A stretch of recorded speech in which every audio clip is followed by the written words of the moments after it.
नमस्कार।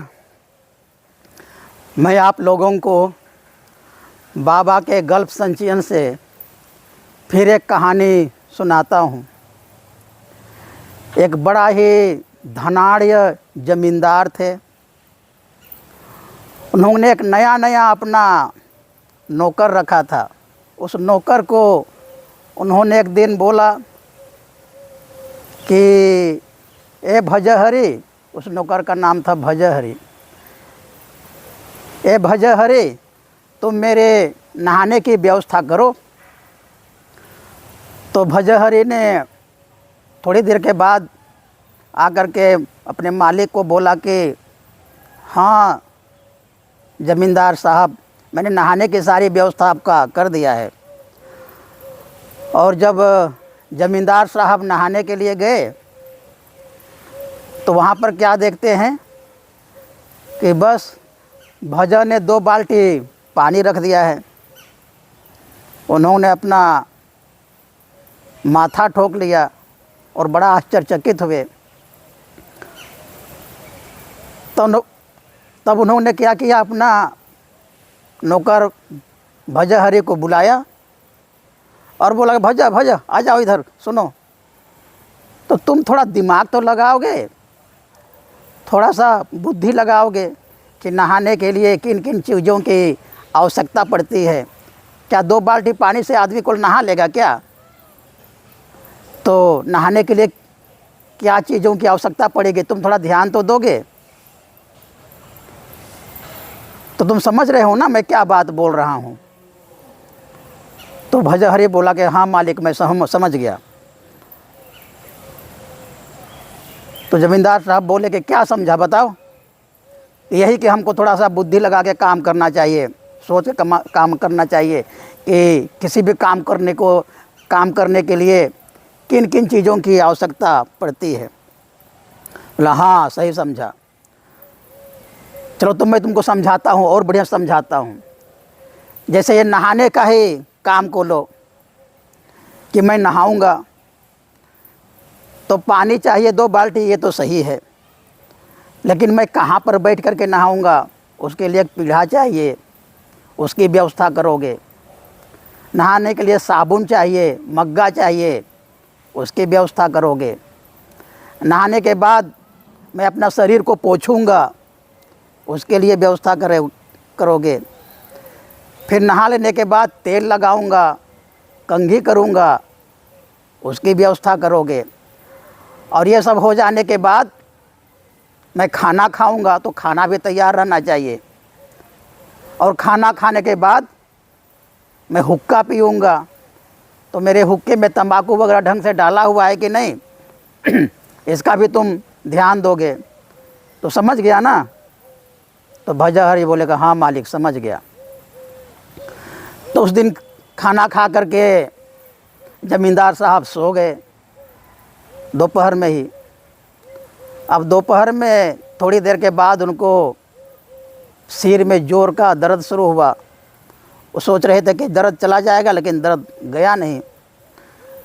तो उन्होंने अपने नौकर भजहरी को बुलाया, बोला ये भजा आओ, सुनो मेरा सर में बहुत दर्द हो रहा है और तुम बगल का जो दवा दुकान है वहाँ पर जाओ और कुछ टैबलेट्स ले आओ सर दर्द का। तो भजहरी तुरंत गया, एकदम बिना देर किए हुए, एकदम आज्ञाकारी नौकर जैसा तुरंत गया। अब भजहरी गया तो जाने के बाद वो आने का नाम ही नहीं ले रहा है, वो आ ही नहीं रहा है। मालिक उसका घर पर इंतज़ार कर रहा है। दोपहर बीत गया, पूरा शाम बीत गई, रात ढलने लगा, लेकिन भजहरी का कहीं अता पता नहीं। और मालिक इधर दर्द से परेशान।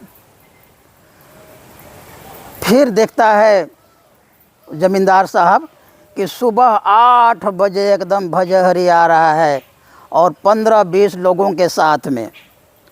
और उसमें से कुछ लोग कमर पर गमछा बांधे हुए हैं, कुछ लोग वो मिट्टी का एक बर्तन होता है उसमें आग सुलग रही है, और शव को ढोने के लिए एक जो लकड़ी का बना होता है, बांस का बना होता है, वो पट्टी भी लेकर के आए हुए हैं। और साथ में एक ब्राह्मण भी है और भी बहुत सारे लोगों के साथ भजहरी आया।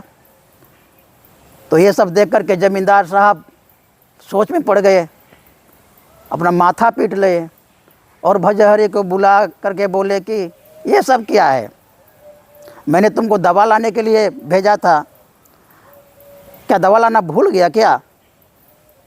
तो भजहरी क्या बोलता है, अरे मालिक साहब ऐसा आप कैसे बात करते हैं, मैं आपका नौकर, आप जो काम बोलेंगे मैं भूल जाऊंगा क्या? मैं तो दवा का दुकान में गया था और दवा ले भी लिया, लेकिन जैसा कि आपने सुबह हमको समझाया था तो मैंने सोचा कि दवा यदि काम नहीं किया मालिक को और मालिक साहब मर जाएंगे तो फिर क्या होगा उसके आगे। तो मैंने तुरंत जा कर के घी लिया जलाने के लिए, और पूरा घी यदि सफिशिएंट नहीं होगा, काफ़ी नहीं होगा, तो कुछ तेल भी लिया और 100 सत्कार वाली दुकान में जा कर के सारा दाह कर्म का सारा सामान लाया ताकि कोई दिक्कत ना हो। और फिर ढोने के लिए कुछ आदमी भी चाहिए और 100 सत्कार में जाने के लिए भी कुछ आदमी चाहिए, तो उन लोगों का व्यवस्था करने में लग गया। एक ब्राह्मण भी ले आया और ये सब करने में मालिक तो टाइम तो लगता ही है ना, और इसलिए और बहुत लोग तो रात को आने के लिए मना भी कर दिए। तो मैं सुबह सुबह देखिए आपके सामने हाजिर हूँ।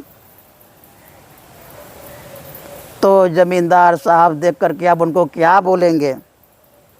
उन्होंने बोला कि तुम सही किया, लेकिन इसमें से तुम एक काम करने के लिए और भूल गया, ये जो क्रम में तुम और एक चीज़ सोचने के लिए और भूल गया। यदि मैं मर जाऊंगा, मैं ही नहीं रहूँगा, तो तुम किस काम के, तुम भी नहीं रहोगे। और ऐसा बोल करके उन्होंने उस नौकर को भगा दिया डांट डपट करके। तो इसलिए ये भजहरी अति भक्ति में उसका अपना भी नुकसान हुआ और मालिक का तो जो हुआ से हुआ ही।